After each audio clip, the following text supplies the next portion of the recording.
कहते हैं ना कि आटे में नमक मिलाना चाहिए, नमक में आटा नहीं। तो इस इंडस्ट्री के अंदर नमक में आटा मिलाया जाता है। नमस्कार दोस्तों, आप सबका एक बार फिर से स्वागत है केन्स इक्वाइन फार्म में। इस वीडियो के पहले भाग में हमने आपका परिचय करवाया हमारे फूलमाल ब्लड लाइन के कोल्ट अश्वविराज से। वीडियो के इस भाग में हम आपको दिखाने वाले हैं गुलजार ब्लड लाइन से हमारी नुकरी फिली। साथ ही इस वीडियो में हम और सवालों का जवाब भी देंगे जो हमारे दर्शकों द्वारा हमारे को अलग अलग प्लेटफॉर्म पर शेयर किए गए हैं। बहुत ही महत्वपूर्ण विषयों पर डिस्कशन भी हम करने वाले हैं, तो इस वीडियो के अंत तक हमारे साथ बने रहें। तो दोस्तों, अगला जो प्रश्न एक बंधु ने भेजा वो ये है कि मेरी जर्नी और हमारी अश्वों की जर्नी कैसे स्टार्ट हुई। दोस्तों, अश्व एक ऐसा जीव है, प्राणी है जो कि सबको पसंद होता है। ऐसा कोई आप देख लें इंसान, मैं चाहे पुरुष हो, चाहे महिला हो, बच्चा हो, बूढ़ा हो, आपको ऐसा कोई नहीं मिलेगा जो अश्वों को पसंद नहीं करता। अश्व को सब पसंद करते हैं। हो सकता है कि उम्र के हिसाब से लोग डरते हों घोड़ों से, मगर सबको अश्व जो है खूबसूरत लगते हैं, सुंदर लगते हैं, और एट अ सेम टाइम वो सुंदरता और शक्ति का प्रतीक है। तो फैसिनेटेड जो है, मैं घोड़ों को लेके बचपन से ही था। मेरे को घोड़ों से मेरा परिचय मेरे बड़े भाई श्री जितेंद्र प्रकाश जी ने करवाया। बहुत ही यंग एज पे उन्होंने मुझे कुछ राइडिंग के छोटे छोटे टिप्स दिए। शौक़ मेरे साथ ज़िंदगी भर के लिए बन गया और मैं कंटिन्यूटी में ही कोशिश करता रहा कि जब मुझे मौका मिले मैं हॉर्स राइडिंग करूं। शुरुआत में क्योंकि हम घोड़ा रखना तो अफोर्ड कर नहीं सकते थे, तो जहां मुझे मौका मिलता था किसी का भी घोड़ा चलाने का, मैं उनका घोड़ा चलाता था। आजकल जितने भी नए पशुपालक इस इंडस्ट्री के अंदर आ रहे हैं वो सब यूट्यूब के माध्यम से ही हुआ।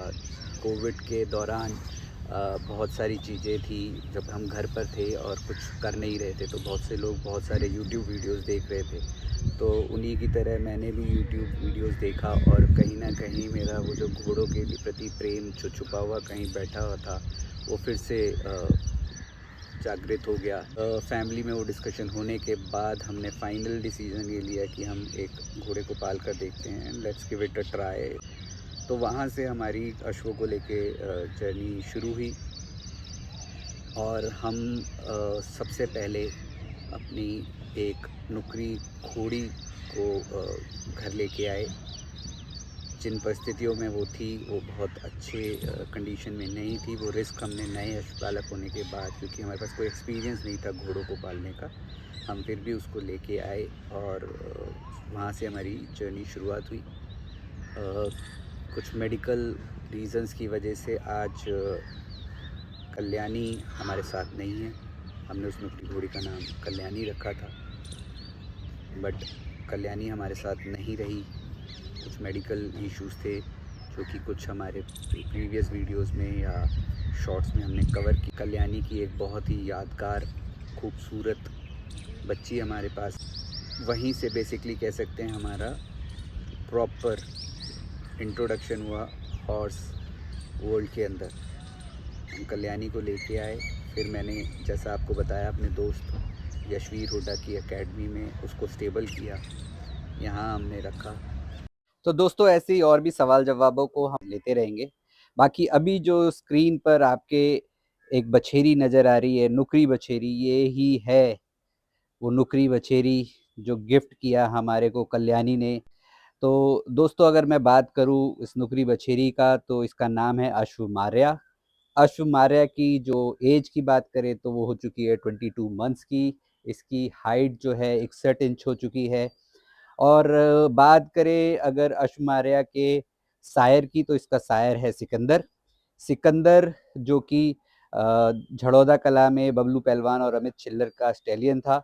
सिकंदर का सायर है खली, बहुत ही फेमस स्टैलियन। नुकरा घोड़ों के अंदर वो किसी भी परिचय का मोहताज नहीं है। और खली का जो सायर है वो था गुलजार। तो दोस्तों, गुलजार से ही ये लाइन शुरू हुई जो बहुत फेमस नुकरा घोड़ों में ब्रीड अगर हम कहें या लाइनेज ब्लड लाइन कहें तो गुलजार ब्लड लाइन बहुत फेमस है और इसका कनेक्शन जाता है सूर्यवाला तक। तो बहुत ही पुरानी नामचीन ब्लड लाइन से बिलोंग करती है हमारी अश्वमार्या जो अभी आपके स्क्रीन पर है। और साथ ही आपको दिख रहा होगा उसका सायर सिकंदर। सिकंदर से जब हमने ब्रीड करवाया था कल्याणी को तो सिकंदर 2.5 साल प्लस था और उसकी हाइट थी उस टाइम पे 65 प्लस। तो आप देख सकते हैं बहुत ही खूबसूरत स्टेलियन, बहुत ही अच्छी ब्लड लाइन से हमारी अशुमार्या।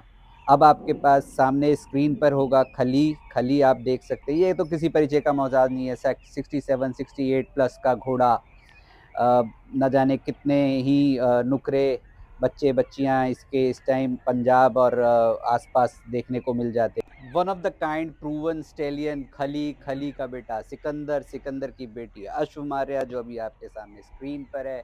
बहुत अच्छा ग्रोथ है, लेंथ देखिए इसका बेला बहुत अच्छा है। जो लोग मारवाड़ी में या नुकरे घोड़ों के अंदर ब्रीडिंग करते हैं वो स्पेशली ये चीज़ को नोटिस करते हैं कि घोड़ी का लेंथ कितनी है। जितनी अच्छी लेंथ घोड़ी की होगी वो ब्रीडिंग में उतना ही अच्छा बच्चा आपको दे सकेगी। तो ये छोटी-छोटी चीज़ें हैं दोस्तों जो हमारे को ब्रीडिंग करते वक़्त या घोड़ा सेल परचेज़ करते वक़्त ध्यान में देना चाहिए। सिर्फ़ और सिर्फ़ हाइट और के पीछे ना भागें, घोड़े की और भी क्वालिटीज़ हैं उनको देखना भी बहुत ज़रूरी होता है। दोस्तों अगला जो प्रश्न मेरे सामने आया वो है कि क्या इस घोड़ा वर्ल्ड के अंदर सच लोग बोलते हैं या कितने परसेंट लोग इसमें झूठ बोलते हैं? तो सबका अपना-अपना मानना हो सकता है। मेरा मानना है कि 75% लोग इस इंडस्ट्री के अंदर झूठ बोलते हैं और कहते हैं ना कि आटे में नमक मिलाना चाहिए, नमक में आटा नहीं। तो इस इंडस्ट्री के अंदर नमक में आटा मिलाया जाता है और मेरा आप लोगों से यही निवेदन होगा इस वीडियो के माध्यम से कि जब भी आप कोई घोड़ा परचेज़ करें तो उस घोड़े को अपने विवेक से परचेज़ करें, अपने लाइकिंग्स और डिसलाइकिंग्स आपकी जो ज़रूरत है उसके हिसाब से परचेज़ करें, ना कि किसी और के कहने पर या सुझाव पर। जब आप घोड़ा खरीदने जाएँगे तो उस घोड़े के अंदर 36 अच्छाइयाँ गिनाई जाएँगी, मगर वही घोड़ा जब आपके स्टेबल पे आ जाएगा, तो उसके अंदर पचासों कमियाँ भी गिनाई जाएँगी। तो आप अपने विवेक का इस्तेमाल करें और घोड़ा लेने से पहले उसको अच्छी तरीके से जाँचें, परखें और ये देखें कि आप किस पर्पज़ के लिए घोड़ा लेना चाहते हैं। अगर आपका पर्पज़ घोड़े से सिर्फ़ सवारी करना है, तो आप बाल, बवरी और उसकी लाइनेज, ब्लड लाइन उसके ऊपर ना जाएँ। माँ-बाप, भाई-बहन, कौन शो विनर है, इन सब में ना ज़्यादा सोचें। आप ये देखें कि घोड़े की चाल कितनी अच्छी है, उसका गेट कितना खुला है, छोटा है, बड़ा है, उसका ट्रॉट कैसा है, उसका कैंटर कैसा है, क्या घोड़ा शांत है, बच्चे को भी बैठाने पे वो राइडिंग कर पाता है कि नहीं कर पाता। तो आपको अपनी ज़रूरत के हिसाब से घोड़े को देखना है और फैसला लेना है कि आपको उसका क्या पसंद है, क्या नहीं पसंद है और आपको उसे खरीदना है या नहीं खरीदना है। दोस्तों मैं इस वीडियो के माध्यम से ये भी कहना चाहूँगा कि ऐसा नहीं है कि घोड़े के दुनिया के अंदर मैं घोड़ों की इस दुनिया के अंदर सभी लोग खराब हैं। कुछ लोग ऐसे भी हैं जो निस्वार्थ आपकी मदद करने के लिए हमेशा तैयार रहते हैं और इनमें से एक प्रमुख नाम है दिनेश जैन जी का। दिनेश जैन जी का नाम यहाँ मैं इसलिए लेना चाहूँगा कि मुझे इस घोड़ा इंडस्ट्री के अंदर करीबन 2.5 से 3 साल हो चुका है।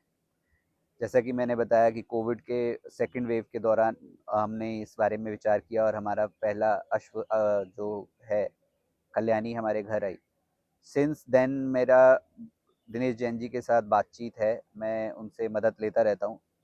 मगर मैं ये भी कहना चाहूँगा कि आज इतने सालों बाद भी मैं कभी दिनेश जैन जी से फ़ेस टू फ़ेस नहीं मिला हूँ। मेरा कभी उनसे आमना-सामना फ़ेस टू फ़ेस नहीं हुआ है। जब भी उनसे ज़रूरत पड़ी है मैंने फ़ोन पर, मैसेजेस पर, वॉइस नोट्स पर बात करी है और मुझे इस चीज़ को कहने में कोई गुरेज़ नहीं कि जैन साहब ने हमेशा हमेशा मेरे सवालों का जवाब दिया है, मेरी हेल्प करी है, मेरी मदद करी है। जिस जिस स्थिति में मैं फँसा हुआ हूँ उसमें उन्होंने मुझे उससे बाहर निकाला है। तो ये अलग बात है कि ऐसे लोग बहुत कम मिलते हैं जो निस्वार्थ भाव से आपकी मदद करें, क्योंकि उनके लिए घोड़ा एक इम्पॉर्टेंट चीज़ है। 40 साल का एक्सपीरियंस उनका घोड़ों के अंदर है। तो जो प्रेम उनका घोड़ों के साथ है, अश्वों के साथ है, वो इस सब चीज़ों से बढ़कर है। तो ये है। इसके इसके अलावा दिल्ली एनसीआर में मेरे बड़े भाई हैं रवि देव जी। बहुत ही रोचक मज़ेदार व्यक्तित्व के मालिक हैं। आप जब भी कभी उनसे किसी चीज़ के बारे में पूछेंगे तो वो आपकी मदद करने के लिए हमेशा तत्पर रहेंगे। घोड़ों की ब्रीड को इम्प्रूव करने के लिए वो काफ़ी काम कर रहे हैं। और मैंने कहा जैसे कि बड़ी रोचक और मज़ेदार बातें करते हैं, उनके साथ बातें करना, टाइम स्पेंड करना, घोड़ों के बारे में चर्चा करना बड़ा ही रोचक होता है। आप बहुत ही वो आपको लाइट मोड में आपको बातें समझा देते हैं। तो ऐसे बहुत सारे लोग हैं जो कि इंडस्ट्री के अंदर अभी मौजूद हैं, जिसकी वजह से ये इंडस्ट्री अभी चल रही है। अदरवाइज़ वो जो गुल्फा गैंग वाले टाइप के लोग हैं, उनकी वजह से कब तक ये घोड़ा वर्ल्ड बर्बाद हो चुका होता। इवन मारवाड़ी घोड़ों का जो ब्रीड की क्वालिटी पे काम हो रहा है, वो भी ऑलमोस्ट ख़त्म हो जाता, ब्रीड्स मिक्स हो जाती, क्योंकि वो तो किसी भी तरीके से घोड़ा चिपकाने में बिलीव करते हैं। नुकरी घोड़ी पे काला घोड़ा छोड़ देंगे और आपको बता देंगे कि फलां नुकरे घोड़े का बच्चा है। जब आपके पास 11 महीने के इंतज़ार के बाद वो बच्चा आता है, तो आपको परेशानी होती है, आपको पता चलता है जी ये तो लाल चंबा आ गया, ये काला चंबा आ गया। कुछ लोग मेरे इस वक्तव्य से सहमत नहीं होंगे, मैं उन्हें गलत नहीं बोलूँगा, सबका अपना-अपना सोचना है, सबकी अपनी-अपने विचार हैं। मगर जैसा मेरा मानना है वो मैं आपको बता रहा हूँ, मगर हर इंडस्ट्री की तरह इस इंडस्ट्री में भी 25% लोग अच्छे हैं और हम उम्मीद करेंगे कि वो लोग इस इंडस्ट्री को आगे बढ़ाएँगे, ताकि मारवाड़ी घोड़ों का नाम जो है दुनिया में बहुत ऊँचा उठे। तो जो अगला प्रश्न मेरे सामने है वो है कि क्या इस घोड़ा वर्ल्ड के अंदर जो अभी डेथ्स घोड़ों की, बड़े-बड़े घोड़ों की डेथ हो जा रही है, उसका क्या कारण है? देखिए, मैं इसका कोई विशेषज्ञ नहीं हूँ, मगर जहाँ तक मैंने समझा है कि घोड़ों के अंदर आजकल बहुत सारे लोग बहुत सारे चीज़ें इंजेक्ट कर रहे हैं। अब वो ताकत के इंजेक्शंस हैं या किसी भी तरीके के। मेरा मानना ये है कि मारवाड़ी घोड़े या कोई भी पशु इन सब चीज़ों के लिए नहीं बनाए। आप अननेसेसरी जो चीज़ें उनके अंदर इंजेक्ट कर रहे हैं, वो कहीं न कहीं उनकी बॉडी को हार्म कर रही हैं, तो इट्स बेटर कि आप लोग इस सब चीज़ों को ना करें। मारवाड़ी घोड़े की जो हाइट है, पुराने जो डॉक्यूमेंटेड रिकॉर्ड्स या चीज़ें अवेलेबल हैं, उसमें 64-65 की होती थी। कुछ ब्रीडर्स ने मेहनत करके उन्हें 65 से ऊपर लेके गए। आज घोड़े 70-70 इंच के हो गए हैं। तो वो कितना किस तरीके से किए गए हैं, देखिए मैं उस पे कमेंट नहीं कर सकता हूँ, बट मेरा मानना यही है कि आप नेचुरल डाइट पे अपने घोड़े को रखें, उसको अच्छा पानी दें, उसे अच्छा काम दें, और घोड़ा काफ़ी अच्छी लंबी उम्र तक जा सकता है। बहुत से जो पुराने पशुपालक हैं, उनके पास घोड़े अवेलेबल हैं जो कि 20-20 साल, 25-25 साल के एज के घोड़े हैं या घोड़ियाँ हैं। तो घोड़ों की उम्र तो होती है, अब वो कैसे घट रही है, उसका क्या कारण है, उसके बारे में मैं ज़्यादा कमेंट नहीं करूँगा। फिर इसी से मिलता-जुलता एक सवाल आया, मारवाड़ी घोड़े भी जो हैं इंग्लिश वार्म ब्लड घोड़ों की तरह दिखाई देने लग गए हैं, उसका क्या कारण है? देखिए दोस्तों, ये काला सच है, लोग इसको कभी सहमति नहीं देंगे।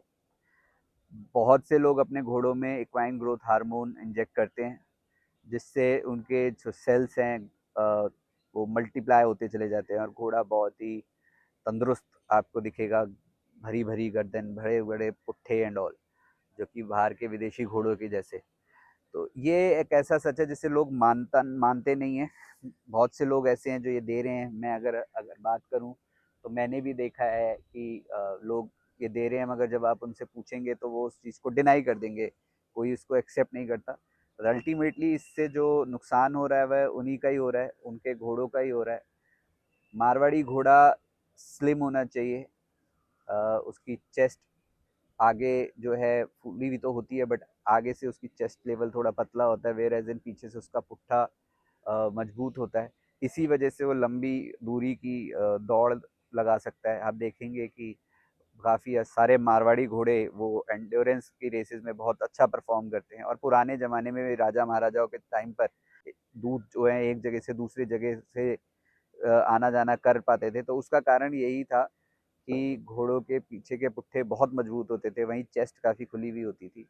अब आप इक्वाइन ग्रोथ हार्मोन दे देकर आप उनको बड़ा तो कर सकते हो, मगर क्या उस घोड़े के अंदर उतनी ही ताकत बचती है? ये सोचने का विषय है। और मेरा मानना है, जो कि पहले प्रश्न में था, कि घोड़ों के डेथ वगैरह एंड ऑल, तो शायद कहीं न कहीं जो हम ये खिलवाड़ इन चीज़ों से कर रहे हैं, और अच्छे-अच्छे जो घोड़े हैं जिनको हम ऐसी चीज़ें दे के ख़राब कर दे रहे हैं। और कहीं न कहीं मेरे को लगता है कि ये घोड़े इसी वजह से बहुत ही कम उम्र में छूट जाते हैं, हमारा साथ छोड़ जाते हैं। तो लोग मेरे मेरे इस बात से सहमत नहीं होंगे, मुझे पता है। बहुत से लोग इस बात को के लिए मेरी निंदा करेंगे, मैं उसके लिए तैयार हूँ, मगर ये एक काला सच है। मैंने खुद अपनी आंखों से लोगों को ईजीएच लगाते हुए देखा है अपने घोड़ों को, मगर कभी वो ये एक्सेप्ट नहीं करेंगे कि उनके घोड़े को ईजीएच लगा हुआ है। बट ठीक है, ये सब सब उनकी अपनी अपनी सोच है सबका। क्योंकि मैंने कहा कि अब ये इंडस्ट्री ही ऐसी हो चुकी है जहाँ 75% झूठ बिक रहा है। तो आदमी को सरवाइव करने के लिए, अगर किसी ने इसको अपना एक पेशा बना रखा है, तो उसको सरवाइव करने के लिए कुछ ना कुछ ऐसा करना ही पड़ेगा जिससे कि उसके घोड़े बिकें और उनका धंधा चलता रहे। तो मगर ये विचार से मैं सहमत नहीं हूँ। बट जो मेरा पर्सनल ओपिनियन है, मैं वो दे सकता हूँ कि अगर इसी तरीके से झूठ बिकता रहा तो वो समय दूर नहीं जब मारवाड़ी घोड़ों की दुनिया जो एक नाम बना रही है हिंदुस्तान के अंदर, आप देखेंगे कश्मीर से लेके अब कन्याकुमारी तक घोड़े मिल जाते हैं मारवाड़ी, तो उसे ख़त्म होते हुए देर नहीं लगेगी। तो जो लोग अपने कुछ चंद पैसों के फ़ायदे के लिए झूठ बोलते हैं, उनको ये सब बंद कर देना चाहिए।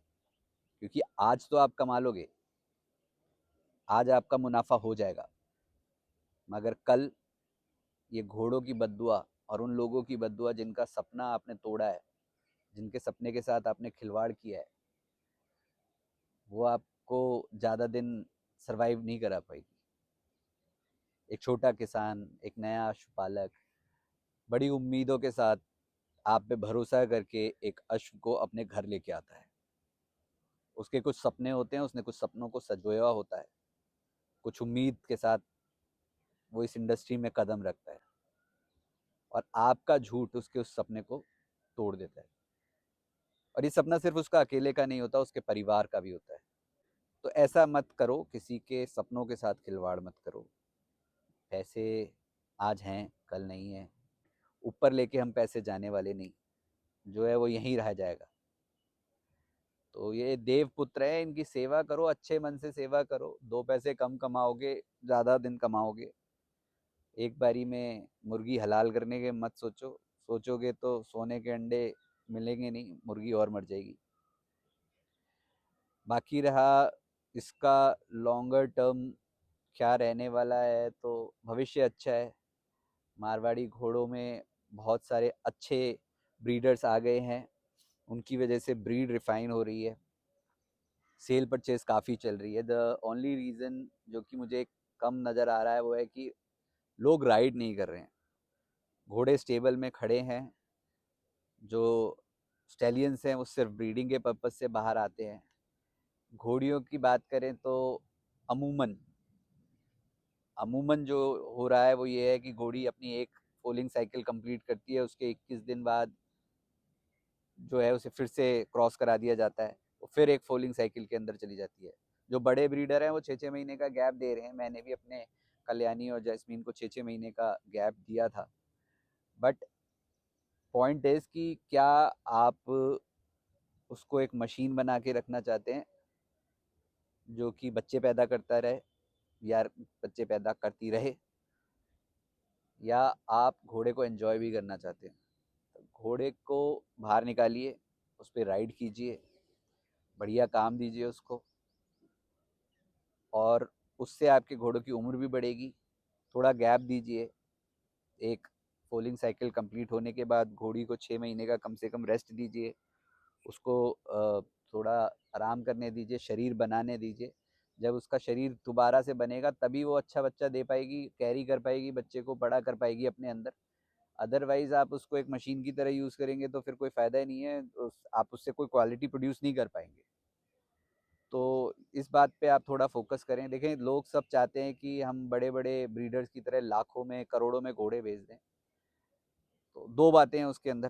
पहली तो वो डीलें होती हुई किसी ने देखी नहीं है कि घोड़ा 2 करोड़ का 10 करोड़ का बिक गया। मुझे एक बार भी दिखा दीजिए, एक कागज़ कोई दिखा दे कि ये जी सेल डीड है इसकी, और ये इतने करोड़ में बिका है। वो पॉसिबल ही नहीं है, वो होता नहीं है। मगर ऐसा अगर हो भी रहा है, घोड़े अच्छे बिक रहे हैं, तो उस ब्रीडर से कुछ सीखना भी पड़ेगा आपको। वो ब्रीडर उस ब्रीड को बनाने में जो मेहनत कर रहा है, उसको भी देखना पड़ेगा। तो वो लाखों में जो घोड़े, करोड़ों में जो घोड़ों का खरीद फरोख्त का जो क्लेम किया जाता है, उसके पीछे सालों की मेहनत है। अगर आप बड़े बड़े जो ब्रीडर्स हैं, गैरी भाई हो गए, और बाकी पंजाब में हमारे नुकरों में हो गए, तो इन सब में बहुत सारे लोग जो हैं सालों से मेहनत कर रहे हैं, सालों से।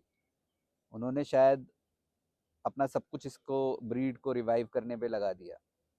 कोठारी साहब, ऐसे कई नाम हैं। ठीक है, तो इस तरीके के लोगों की आप होड़ करना चाहते हो, नकल करना चाहते हो, बट उनके जैसे मेहनत नहीं करोगे तो फिर वो सक्सेस नहीं मिलने वाली। तो मेहनत करिए, घोड़ों से प्यार करिए, घोड़ों को राइड करिए, और उसी तरीके से ये वर्ल्ड जो है, घोड़ों की इंडस्ट्री जो है बढ़ती रहेगी।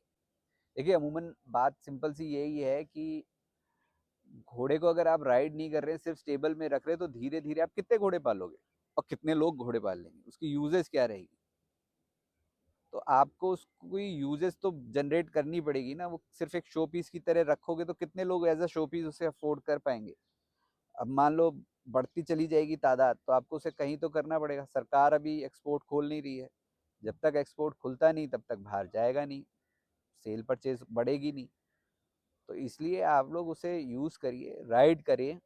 जैसे मेरा एक पूरा मोटिव है कि मुझे इक्वाइन स्पोर्ट्स में अपने बच्चों को डालना है, तो आप उसको भी एक्सप्लोर कर सकते हैं। मैं ये नहीं कहता सभी लोग जंपिंग ड्रेसाज करना शुरू करते हैं, बट जहाँ आपके इलाके में जैसा भी सुविधाएं मौजूद हैं, ट्रेनर अवेलेबल है, उस हिसाब से आप घोड़े को यूज़ करें, घोड़े को वाइन स्पोर्ट्स में डालें।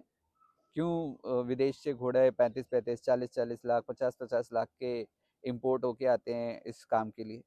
क्यों नहीं हम अपना खुद का जानवर तैयार कर सकते? जब हमने ब्रीड को, जो कि 62-63 इंच की होती थी, उसको 70 इंच पहुंचा दिया, तो क्या हम अपने घोड़े को 1 मीटर 1.5 मीटर कूदा नहीं सकते? उसके लिए मेहनत करनी पड़ेगी, वो सब हम सबको मिलके करनी पड़ेगी। और जब हम उस लेवल पे पहुंच जाएंगे तो ये मारवाड़ी घोड़ों की दुनिया और बढ़िया हो जाएगी और इनकी डिमांड बढ़ जाएगी। तो यही मेरा मानना है कि फ्यूचर ब्राइट है, थोड़ी मेहनत करने की ज़रूरत है। तो दोस्तों, आज का वीडियो यही समाप्त करते हैं, और मिलेंगे एक बार फिर किसी एक नए अश्वपालक के साथ, from the stables to the spotlight के एक और चैप्टर के अंदर। नमस्कार।